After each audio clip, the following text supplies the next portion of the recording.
guys use social media? For most of us, it's probably all throughout the day, whether it be Facebook, Snapchat, Twitter, or Instagram.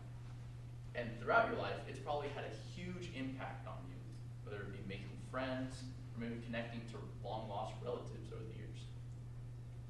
Hi, my name is Archer Crum, and I'm going to be talking about how social media affects our lives. I will start with the good, then move on to the bad later in my presentation. So let's begin with the good. The first thing social media brings that is good is charity.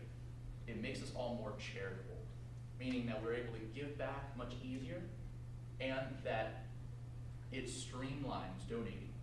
So a great example of this is the Facebook hashtag Giving Tuesday, where you're able to hyperlink a donate button into your post and allows users to donate with a click of a button. Now the next thing that social media does good is connectivity. Now connectivity means more people, more support.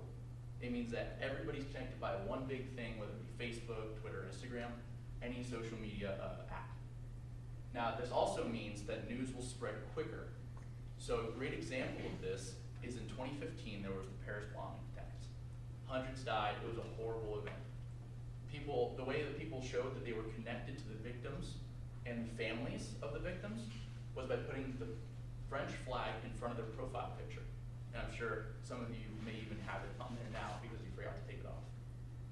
Now I'm going to be showing you a graph of the amount of internet users that are using social networking sites. Now, the colors represent different age groups.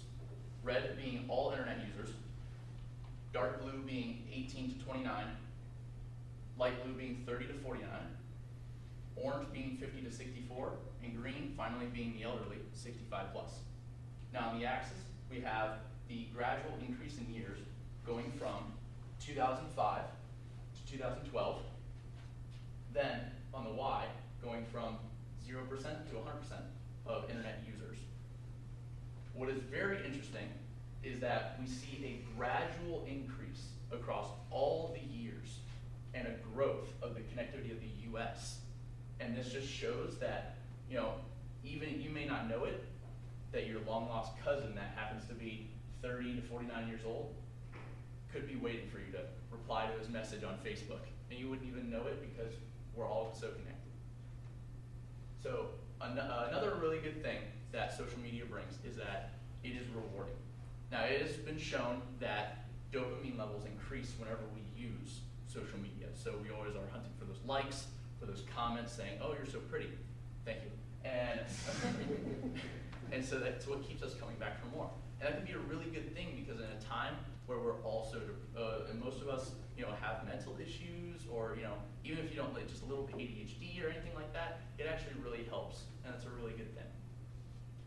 Now that I've talked about the good social media brings, let's talk about the bad. I'm sure you all have heard this before. Fake news. Social media has brought false stories and it hurts rather than helps the community. And not only the community, but the people who run these social networking sites, such as Mark Zuckerberg or whoever runs Snapchat. The best example of these are, say, celebrity death hoaxes. So I don't know if many of you know Gabriel Iglesias, Fluffy. He did do a stand-up where he talked about how he experienced the death hoax, and that 30 million people clicked on this article where they said he had died mysteriously in his house. So that is a great example of fake news happening and it's spreading false rumors. Now the next thing is mental health. Mental health is a big issue nowadays. We have more school shootings, we have more people talking about mental health, we have new ways of curing it, such as BetterHelp, which is online therapy and stuff like that. But it does social media will cause more and more stresses in our lives. Whether it's say, hey, my girlfriend said that she didn't like that shirt on me in that picture, what have you. And like I said before, we have more mental health problems than ever, more anxiety than ever. Now I have a testimony by Robin Trabard. She is the head of education from Family Insights, the founder of Cyber Safe for Kids, and she has a PhD in sociology. And she states that research indicates that teenagers who spend more than 2 hours a day on social media are more likely to experience mental health problems such as psychological distress.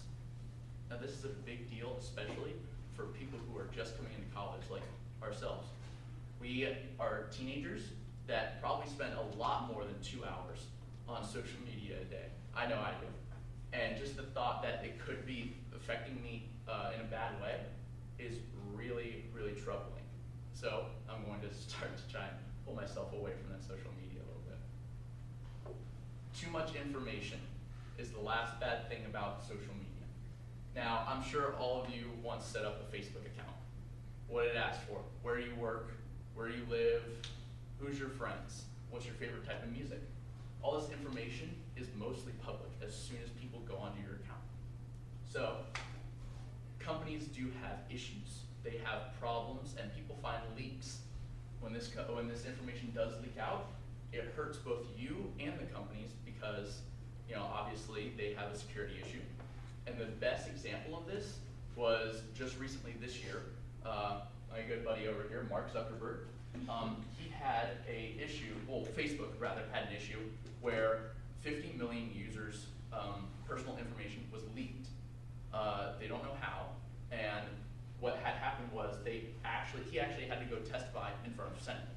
So that does show that it not only harms us, the 50 million users that were affected, it also harms the company. So throughout this presentation, I have talked about how social media affected our lives. I first talked about the good and how it brought charity to every single one of us. And then I talked about the bad and how fake news can spread rumors that just simply aren't true and ridiculous sometimes. But I started the presentation by asking, how often do you guys use social media? It was probably a lot, but I want to end it by saying, how often will you guys use social media knowing this information? Count of 3, 1, 2, 3.